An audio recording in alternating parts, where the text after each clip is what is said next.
안녕하세요. 말씀을 품고 말씀을 살아내는 바이블 1189 넷째 날. 오늘은 창세기 4장을 함께 나눕니다. 3장까지는 하나님이 세상을 창조하시고 이 땅이 아닌 에덴에서 일어난 이야기였다면 4장부터는 상황이 달라졌습니다. 이제 에덴에서 쫓겨난 인류의 조상 아담과 하와를 시작으로 하나님을 떠난 인간이 어떻게 세상 속에서 살아가는지, 그리고 아담과 하와를 통해 인간을 사로잡고 그 안에 자리를 잡은 이 죄라는 힘은 어떻게 인간 안에서 그 영향력을 키워가는지 우리에게 보여주게 됩니다. 사장에서는 아담과 하와가 에덴에서 나와서 얻은 아들, 형제 가인과 아벨의 이야기가 나오는데요. 교회를 다니지 않는 사람들도 너무나 잘 아는 이야기죠. 형 가인과 동생 아벨이 하나님께 제사를 드립니다. 그런데 하나님이 동생의 제사만 받고 형의 제사는 받지 않게 되자 형이 분해서 동생을 죽여버리는 끔찍한 일이 일어나게 됩니다. 인류 역사상 최초의 살인이 그것도 형제간에 일어나게 된 거죠. 그래도 가인의 자손은 이어지게 되는데 그 자손을 통해 세상의 문화들이 이어지게 되고 억울하게 죽은 아벨을 대신해서 얻은 셋의 아들들을 통해 하나님께 예배를 드리기 시작했다. 이런 내용으로 사장이 마무리되게 됩니다. 사장은 아담과 하와가 에덴에서 나와서 큰아들 가인을 낳고 기뻐하는 장면으로 시작되는데요. 만감이 교차하지 않았을까요? 뱃속에서 생명이 자라간다는 것도 하와에게는 너무 신기했을 거고, 출산도 하와로서는 처음 느껴보는 고통이었을 거 아닙니까? 무섭기도 했겠죠. 하나님이 만드신 사람이 아니라 사람이 낳은 첫 번째 사람을 안았으니까 감개무량하기도 하지 않았겠습니까? 그야말로 만감이 교차했을 것 같아요. 그렇게 얻은 첫 번째 아들 가인에 이어서 두 번째 아들 아벨도 태어났고요. 각각 그들은 농사를 짓고 양을 치는 사람으로 성장했다고 이야기합니다. 그런데 이후에 아까 이야기한 우리가 알고 있는 끔찍한 사건이 일어납니다. 아담과 하와에게도 씻을 수 없는 고통이었을 거예요. 형이 동생을 죽이는, 가인이 아벨을 죽이는 사건이 일어난 겁니다. 이 이야기는 네 가지 중요한 장면으로 이루어져 있는데요. 가인과 아벨이 제사를 드리는 장면, 하나님이 가인에게 경고하시는 장면, 가인이 아벨을 죽이는 장면, 하나님이 가인에게 벌을 내리는 장면이에요.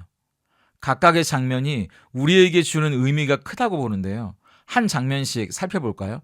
먼저 가인과 아벨이 제사를 드리는 장면입니다. 3절부터 5절까지 제사를 드리는 장면만 한번 읽어볼게요. 가인은 땅의 소산으로 제물을 삼아 여호와께 드렸고, 아벨은 자기도 양의 첫 새끼와 그 기름으로 드렸더니 여호와께서 아벨과 그의 제물은 받으셨으나 가인과 그의 제물은 받지 아니하신지라. 여기서 우리는 과연 무엇이 진짜 예배인가 생각해 봅니다. 가인과 아벨이 각자 준비한 제물로 제사를 드렸는데 하나님은 가인의 제사는 받지 않고 아벨의 제사만 받았다는 거잖아요. 제물에 문제가 있었던 걸까요? 우리는 정확히 잘 모릅니다.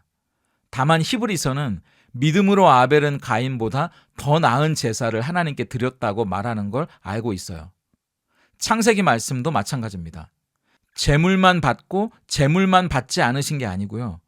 제물을 드린 아벨도 받으셨고 제물을 드린 가인도 받지 않으셨다는 겁니다. 그렇다면 우리의 예배 가운데 하나님이 진짜 받으시고 싶어 하시는 건 바로 우리 자신이라는 거 아니겠습니까? 깜짝 쇼로 놀래드리는 서프라이즈 이벤트가 아니고요. 대단한 꽃다발이나 반지 같은 선물 같은 것도 필요 없다는 겁니다. 마음과 뜻과 정성을 다하여 주 너의 하나님을 사랑하는 그걸 바라시는 거죠. 어떤 분은 예배를 꼭 서프라이즈 이벤트처럼 생각하시는 분이 있는 것 같아요. 월화수목금토를 만회하기 위해서 주일만 멋지게 차려입고 짠 하나님 앞에 나타나서 한 방에 뭔가 하려는 게 예배가 아닙니다. 매일매일 순간순간이 우리에게는 예배죠. 너희 몸을 하나님이 기뻐하시는 거룩한 산 제물로 드리라고 하나님 말씀하셨잖아요. 우리의 고집과 혈기를 하나님께 제단 위에 드리는 겁니다. 고쳐지지 않은 내 나쁜 습관을 하나님께 제물로 드리는 거예요. 그 제물이 타는 향기가 하나님을 기쁘시게 하고 세상을 감동시키는 겁니다. 이어서 아벨의 제사만 받아주고 자기 제사는 받아주지 않으니까 가인이 몹시 분해서 안색이 변해요. 그러니까 하나님이 가인에게 경고하는 장면이 이어지는데요. 7절입니다. 내가 선을 행하면 어찌 낯을 들지 못하겠느냐. 선을 행하지 아니하면 죄가 문에 엎드려 있느니라. 죄가 너를 원하나 너는 죄를 다스릴지니라. 여기서 우리는 죄를 어떻게 다스릴 수 있는지 알게 됩니다.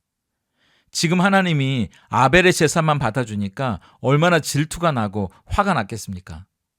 얼굴이 울그락불그락 하고 있는 가인에게 하나님이 직접 경고하시는데요. 제가 강아지를 데리고 산책을 나가면 얘가 저쪽에서 다른 강아지가 오는 걸 보고 납작 엎드리거든요. 그러다 상대 강아지가 가까이 오면 잽싸게 스프링처럼 뛰어오르는 겁니다. 동물들이 본능적으로 그러더라고요. 그러니까 첫째, 죄는 언제든 우리를 집어삼키기 위해 호시탐탐 기회를 엿보고 있다는 말입니다. 하지만 둘째, 기억하세요. 우리는 죄를 다스릴 수 있다고 하나님이 말씀하십니다. 어떻게 해요? 셋째, 선을 행하는 것으로요. 선한 일이 뭡니까? 착한 일을 많이 하면 되는 건가요? 아니에요. 로마서 12장 2절에 보면 이 세대를 본받지 말고 하나님의 선하시고 기뻐하시고 온전하신 뜻이 무엇인지 분별하라고 말씀하시거든요. 선하다는 건 죄가 나를 장악하려고 할 때 하나님이 기뻐하시는 게 뭔지 생각하고 하나님이 기뻐하실 만한 일을 오히려 적극적으로 선택하는 겁니다. 그러면 죄가 알아서 어느새 물러간다는 거예요. 그런데 가인은 그렇게 하지 못합니다. 오히려 동생 아벨을 향한 분노, 질투, 미움이 너무 크니까 그 감정에게 문을 열어줘 버리죠. 8절을 보세요.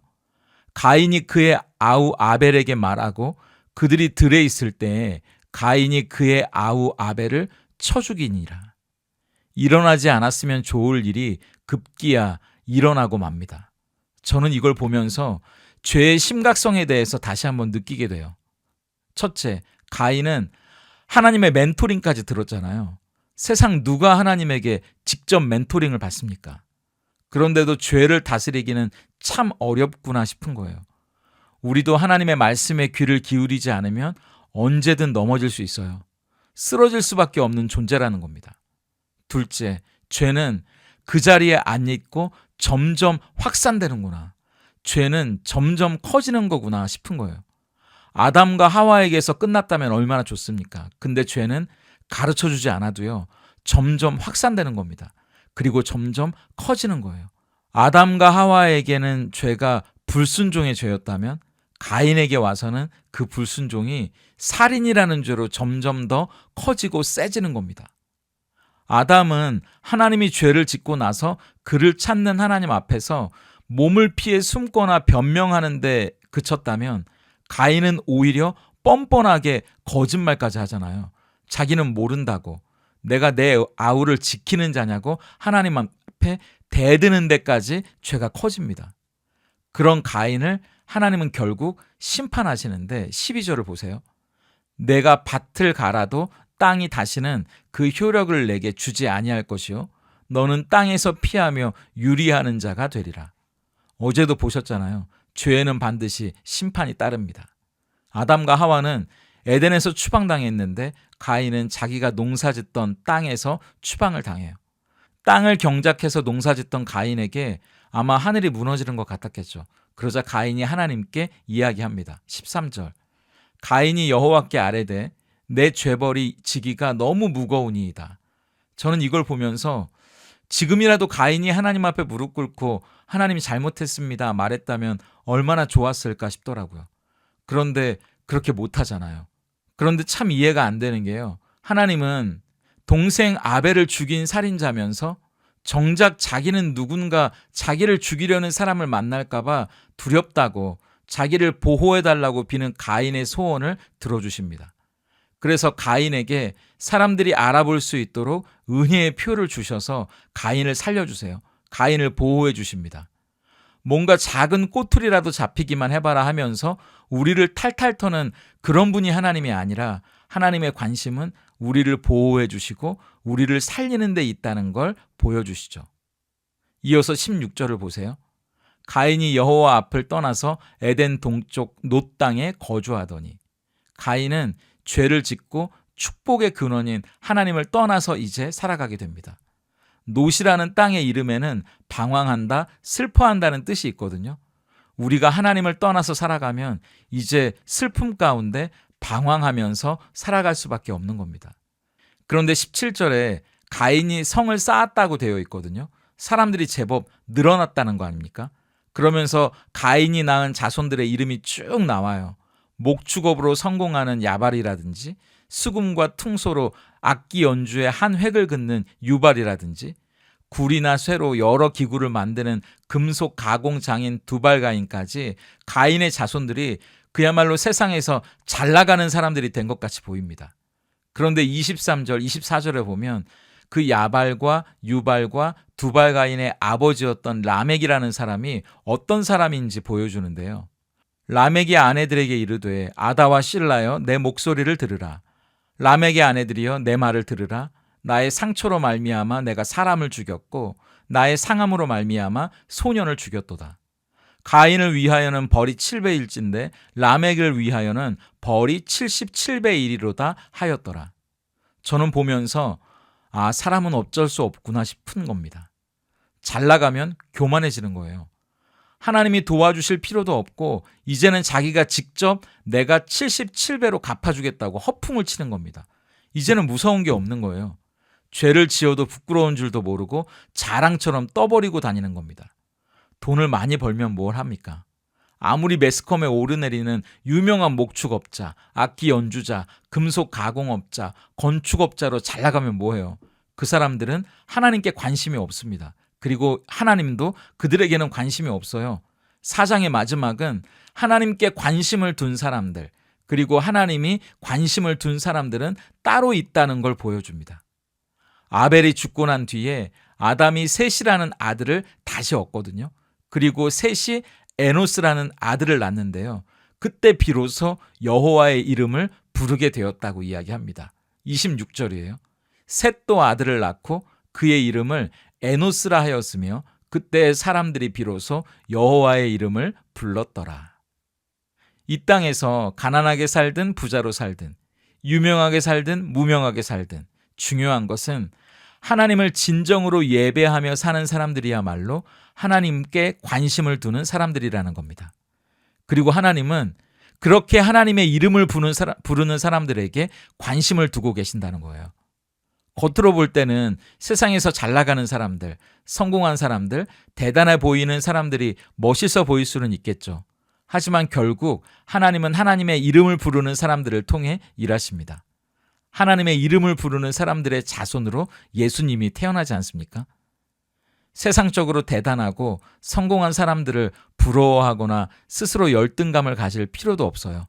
중요한 건 지금 내가 하나님의 이름을 부르고 있느냐, 그렇지 않느냐입니다. 지금 내가 하나님의 이름을 부르고 있다면 이미 우린 하나님의 일을 이루고 있는 사람들입니다. 그래서 오늘 예배당 안에서만이 아니라 진실한 마음으로 순간순간 하나님 앞에서 살아가는 삶의 예배를 드리는 사람들이 우리였으면 좋겠고요. 살아가다 보면 불쑥불쑥 혈기가 올라오고 내 안에서 죄가 소리칠 때가 있겠죠. 그때 죄를 다스릴 수 있는 길은 하나님의 은혜 앞에 서는 길밖에 없다는 것을 기억하고 하나님의 말씀이 아니면 우리가 어떻게 그 죄를 다스릴 수 있겠습니까?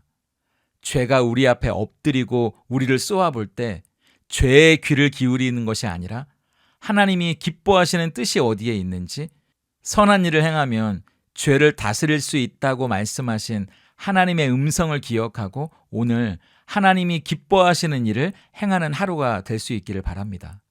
그래서 세상에 잘 나가는 사람들을 부러워하는 하루가 아니라 우리는 하나님의 이름을 부르는 하루, 여호와 앞을 떠나서 살아가는 하루가 아니라 여호와의 이름을 부르는 하루를 살아가면 좋겠습니다. 오늘 바이블 1189 적용입니다. 첫째, 오늘 하나님께 드릴 내 삶의 예배는 어떤 모습일까요? 그 제물과 함께 아벨의 삶을 받으셨다고 했는데 하나님께 드려야 할 우리 삶의 모습은 무엇인지 생각해 보면 좋겠습니다. 내 고집과 혈기, 내 언어 생활, 고쳐지지 않는 나쁜 습관, 하나님께 드려져야 할 내 삶의 재물은 무엇인지 함께 생각해 보면 좋겠습니다. 둘째, 죄를 다스리기 위해 선을 행하라고 말씀하셨잖아요. 하나님의 선하시고 기뻐하시고 온전하신 뜻이 무엇인지 분별하라고 성경은 이야기합니다. 하나님이 기뻐하실 만한 일을 적극적으로 선택할 때 죄는 물러간다고 하는데, 오늘 하나님이 기뻐하실 만한 일을 적극적으로 선택하는 하루가 되기를 소망합니다. 기도하겠습니다. 하나님, 오늘 살아가는 모든 순간이 하나님께 드려지는 제단 위의 삶이라 생각하며 살아가게 하시옵소서. 만나는 사람들, 마주하는 상황들 어느 하나 허투루 여기지 않게 하시고 최선을 다해 죽게 하듯 예배하듯 살아가는 하루이기를 소망합니다.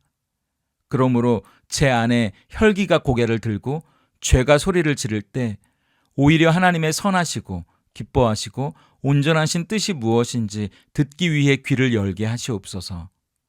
선을 행하면 얼굴을 들리라. 너는 죄를 다스리라 하셨으니 하나님이 기뻐하시는 삶을 선택할 수 있는 지혜와 선한 의지를 주셔서 하나님의 뜻을 이루어가는 하루 되게 하시옵소서. 하나님은 오늘도 우리를 보호하시고 살리시는 분임을 기억합니다.